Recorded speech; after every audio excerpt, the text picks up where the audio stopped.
Emma hated late-night trains, but tonight she had no choice. Her office had kept her longer than expected, and by the time she reached the platform, the city was already asleep. The fluorescent lights flickered overhead, casting long shadows across the empty station. She boarded quickly, clutching her bag, relieved to see only a handful of passengers scattered across the car. As the train rattled forward, one by one, the passengers disembarked at their stops. Soon, Emma realized she was alone except for a man sitting at the far end. He hadn't moved since she boarded. His face was obscured by the brim of a dark cap, and his posture was unnervingly still, hands folded neatly on his lap. Emma tried not to stare, but every time she glanced up, she felt his gaze, pressing against her, though she couldn't see his eyes. The train screeched into another station. The doors opened, but no one entered. The man didn't move.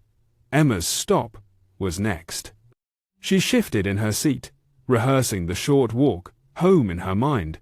Just a few blocks, well-lit streets, nothing to worry about. When the train slowed at her station, Emma stood, slinging her bag over her shoulder.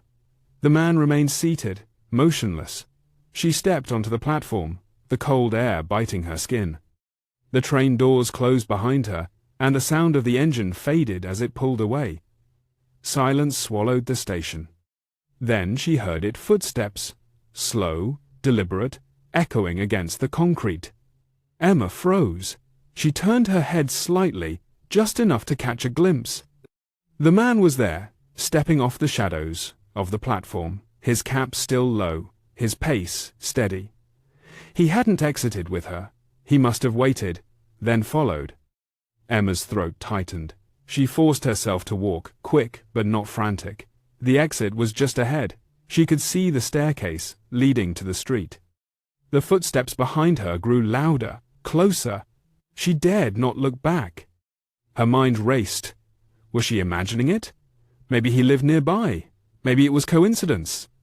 But the rhythm of his steps matched hers, adjusting whenever she quickened. He was following. Emma reached the staircase and climbed 2 steps at a time. Her breath came sharp and shallow. At the top, she pushed through the heavy door and spilled onto the street. The lamps glowed dimly, casting pools of yellow light. Emma reached the staircase and climbed 2 steps at a time. Her breath came sharp and shallow. At the top, she pushed through the heavy door and spilled onto the street. The lamps glowed dimly, casting pools of yellow light. She turned left, toward home. The footsteps followed. Her heart pounded in her ears. She gripped her bag tighter, scanning the street for anyone, any witness, any safety. Empty. Just her and him.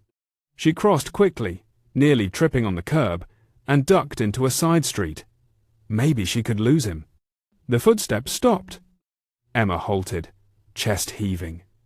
The silence was worse than the sound.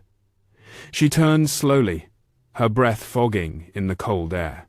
The street behind her was empty. No man, no footsteps. Just shadows stretching long across the pavement. Relief washed over her, shaky and uncertain. She exhaled, forcing a laugh at her paranoia. Maybe she had imagined it. A voice whispered, "Close, too close. You shouldn't have gotten off here." Emma spun around. The man stood inches away, his face finely visible under the streetlight. His eyes were wide, unblinking, and his smile stretched unnaturally thin. And then, the light above them flickered out.